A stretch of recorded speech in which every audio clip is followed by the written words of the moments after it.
Mega Noticias León con Ignacio Tapia.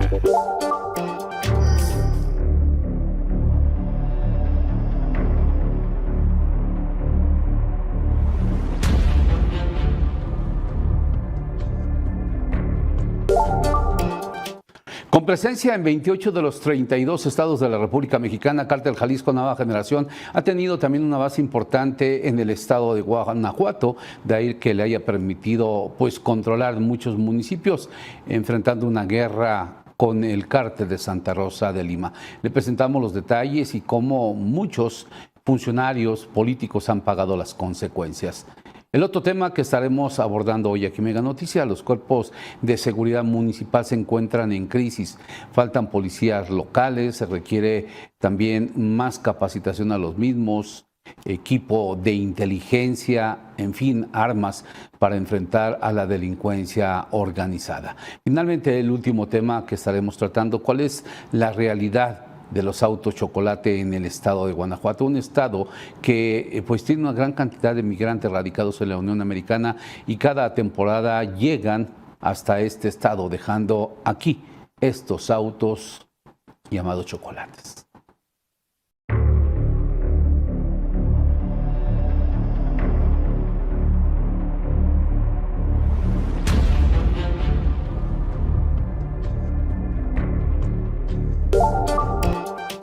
Cártel Jalisco Nueva Generación ha tenido un avance importante en Guanajuato, esto por encima de los grupos locales e incluso Santa Rosa de Lima.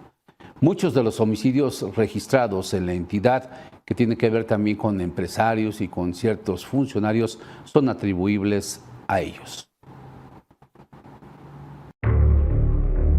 El estado de Guanajuato se ha convertido en una de las principales víctimas de la violencia generada por el Cártel Jalisco Nueva Generación, grupo delictivo surgido en el año 2011 tras la fractura del Cártel del Milenio. De acuerdo con registros oficiales y análisis de seguridad, en la entidad se han contabilizado 19.456 muertes relacionadas con la violencia atribuida a este grupo criminal, lo que coloca a Guanajuato como el estado más afectado por las disputas del Cártel Jalisco en los últimos años. Aunque autoridades estatales han reportado una reducción del 64% en homicidios entre septiembre del 2024 y febrero del 2026, la entidad continúa enfrentando las secuelas de una prolongada confrontación entre organizaciones criminales. Especialistas en seguridad señalan que Guanajuato se convirtió en un territorio estratégico para el Cártel Jalisco Nueva Generación por varias razones: ubicación geográfica clave, al estar en el centro del país y conectar rutas hacia el Bajío Occidente y Norte de México; presencia de infraestructura energética, especialmente la red de ductos de petróleos mexicanos, lo que favoreció delitos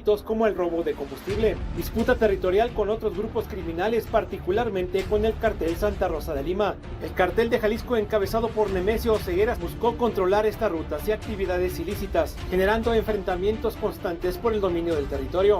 Estamos acudiendo a las cifras oficiales, y no solamente las del Estado, sino las de la Federación, que en este contexto histórico de Guanajuato se vuelven más fuertes y más creíbles. Guanajuato es una entidad profundamente afectada por la violencia debido al impacto social, económico y comunitario que dejaron años con altos índices de homicidios. No obstante, autoridades han señalado que los indicadores recientes muestran una tendencia a la baja en los homicidios, lo que podría reflejar una etapa de contención de la violencia.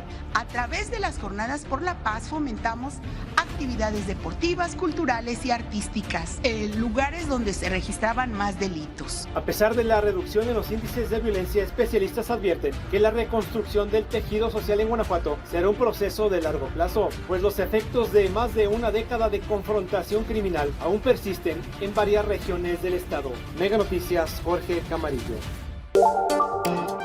Mire, sin embargo, hay algunos especialistas que sostienen que el reacomodo de los líderes de este grupo delincuencial traerá más violencia al país. Un segundo tema: ¿cómo enfrentar a estos grupos delincuenciales? Ha sido el Ejército, ha sido la Marina, han sido grupos especiales. Pero ¿qué pasa con las policías locales? Desde el primer contacto, si bien no es una función directamente de ellos, en la flagrancia o cuasi flagrancia del delito tienen que entrar. Pero las policías locales no únicamente están mermadas, faltan elementos, capacitación, sino que también muchas de ellas están coludidas con los delincuentes.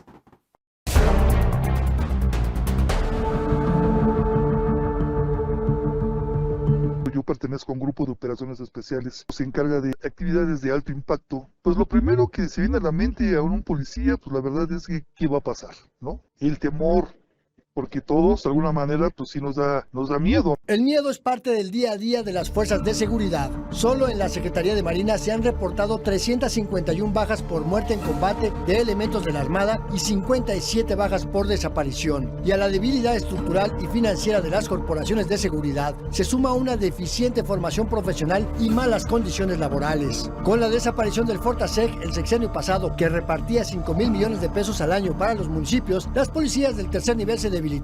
Hoy apenas cuentan con 1,000 millones de pesos para repartirlos en más de 2,400 municipios que enfrentan diferentes realidades. Está desligada la capacitación, lo que les enseñan, con lo que van a encontrar en campo, ¿no? Esta frase que seguro la has escuchado, que son los comandantes recibiendo a los policías que acaban de convertirse en policías y les dicen, oye, olvídate de lo que aprendiste en la academia porque hacer policía se aprende en la calle. Pues uno aprende a base de las experiencias que uno tiene en el trayecto de su carrera policial, pues va desarrollando ciertas habilidades, cuestiones de sentimientos, ¿no? De nervios. Quienes egresan de las academias enfrentan condiciones laborales deprimentes, bajos salarios y largas jornadas. El salario promedio de un policía en México es de 10,000 pesos mensuales, contra los 22,500 que gana un policía en Brasil y muy lejos de los 116,000 pesos mensuales que gana un policía municipal en Estados Unidos. Siguen teniendo todas estas carencias, digamos, de laborales, ¿no? En el sentido de una adecuada carrera, de un sistema salarial que premie el desempeño, que premie la capacitación, que premie la antigüedad. A veces salen más o menos bien formados, pero luego reciben instrucción de que no cumplan con su procedimiento como ellos lo aprendieron en la academia. Entonces ahí entra también en una contradicción el cerebro como el de cualquier persona. Mega Noticias, Andrés Solís. El panorama de los autos chocolates en Guanajuato es la siguiente pieza que le presento. La presencia de vehículos de procedencia extranjera sin documentación, los llamados autos chocolates, sigue siendo un tema importante en Guanajuato, aunque con cambios recientes en la política nacional. Y es que a finales de 2025 concluyó el decreto gubernamental que permitía la regularización de este tipo de vehículos y entró en vigor, aquel que permite la importación legal de un solo auto al año. No hay política de regularización de vehículos actualmente en nuestro país. Estamos haciendo una vigencia, ratificación de su documentación para si esos vehículos todavía están vigentes, porque luego cambian de dueño o por un accidente ya no lo tienen o el carro mecánicamente no está operando.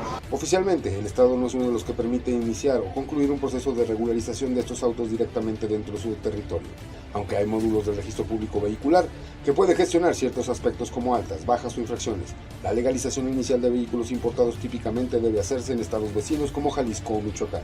Antes del cierre del programa federal, el trámite simplificado costaba alrededor de 2,500 pesos, pero en la práctica, debido al llamado coyotaje, algunos intermediarios cobraban de 20 a 30,000 pesos para agilizar los trámites.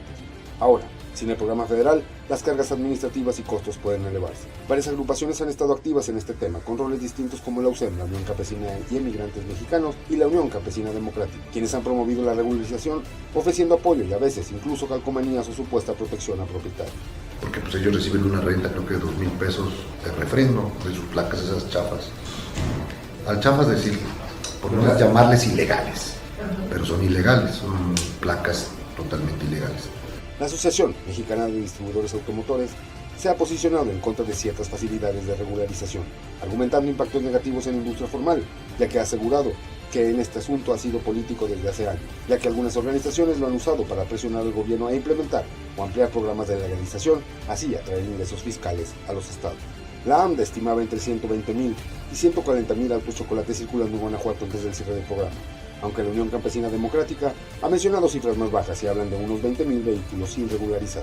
Antes de la eliminación del decreto se calculaba que el programa federal había regularizado casi 3 millones de vehículos a nivel nacional, con ingresos de más de 7,000 millones de pesos entre 2022 y 2025.